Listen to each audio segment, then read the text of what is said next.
Good morning, beautiful people. Hope everyone is doing well. Coming to you with a few headlines. Some of these may be completely new to you, and some I'm sure you've already heard of. Might as well start with the main one, right?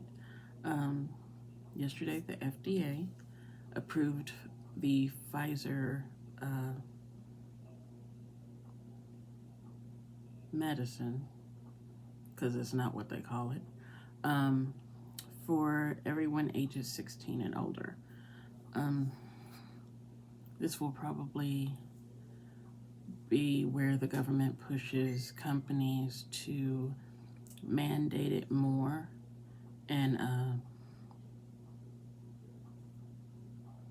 coerce more people to receive that. My husband's already been approached at his job. Actually, he was approached 2 weeks ago, and several of them told the owner, no, we're not doing it. So let's see if that changes since yesterday, since the FDA approved it. We're ready for it. We're actually expecting it, so we'll see how that goes. On that same subject, kind of, sort of, Australian Minister of Health came out and said of the 141 people that are hospitalized with C19, 140 of them have been fully vaxxed. How interesting is that? Yeah, you can look it up yourself. It's there. I researched it, trust me. Might as well stick with this subject, right? Woo, it feels like I'm reading Revelation every day, I swear. Came across something called the shielding approach. This is not conspiracy theory, people. You think of FEMA camps and all that stuff, and for years people have been like, oh, it's a conspiracy theory. No. This one is on CDC's website. I will link it below. It's called the shielding approach.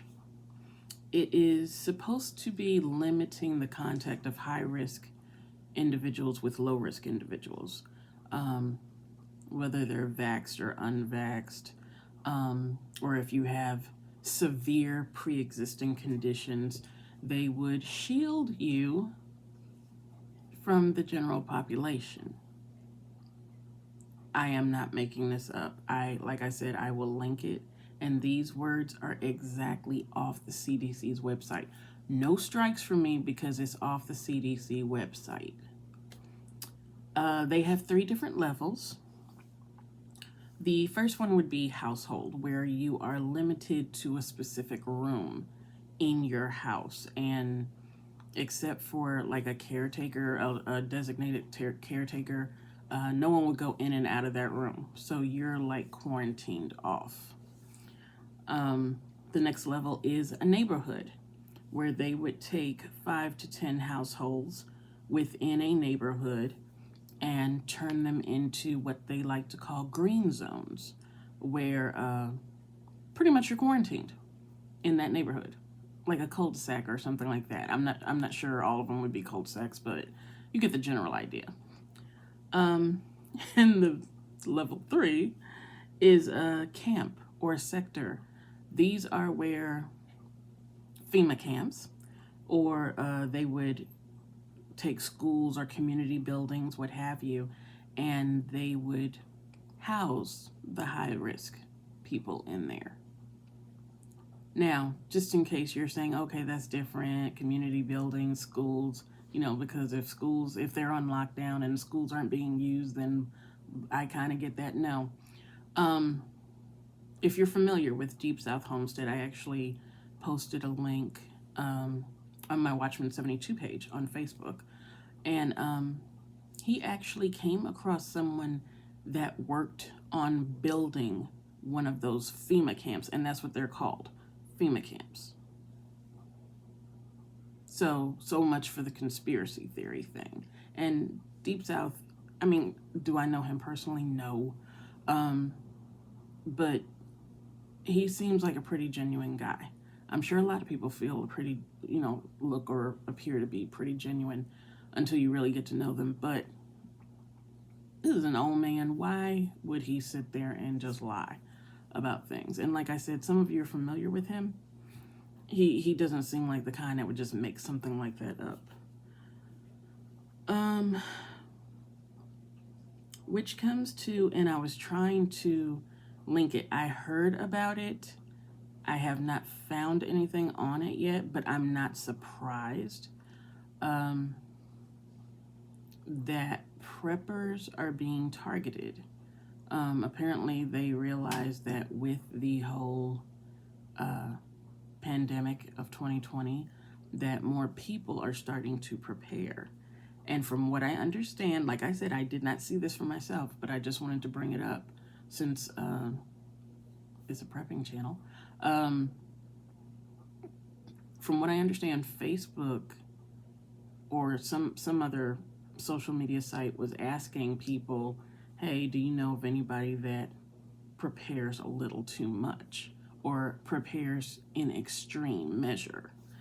And I don't know if it led to where they pretty much tattled on whoever they felt was a prepper or whatever. But I've heard that on more than one channel. Now, if they've taken it down and that's why I can't find it, I don't know. Don't take that at face value. I'm just going by what I heard at least on 3 other different channels. So, yeah. Let's see, what else? Oh, Russia, China, and Iran. Those are 3 countries you really don't want to see together, but it's not like the first time they've ever gotten together.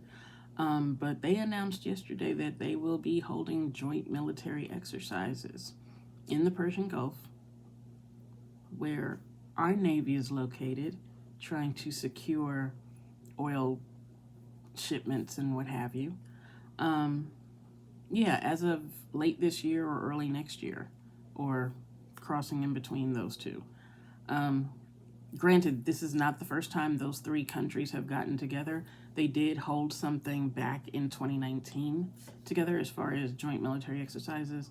I'm not sure if this is on a larger scale or if it's going to be about the same. But I find that interesting, especially since we just pulled out of Afghanistan. No, we're not going there. Too many people have been talking about it. Just go by what everybody else says, okay? I don't want to talk about it. It makes me sick to talk about it. On the home front, though, something you may not know, although there are clips all over the internet about it. Apparently on Sunday in Portland, Oregon, Antifa and the Proud Boys kind of got into it in the streets. And yeah, since you're screaming defund the police, no, police didn't show up. Yeah. How long it actually happened, I don't know if it was an all-day thing, if it was a couple hours, what happened. Thank God I wasn't there. But yeah, Antifa and the Proud Boys got into it with no police interfering. And like I said, I don't know how long that happened, but it was last Sunday. Go look it up. It's clips all over the internet, like I said, especially Twitter. And I guess that's it for now, guys. I'm running into my 9-minute limit, and yeah, I don't do that. Anyway, so until next time, take care. God bless. Take care of each other. Have a good day.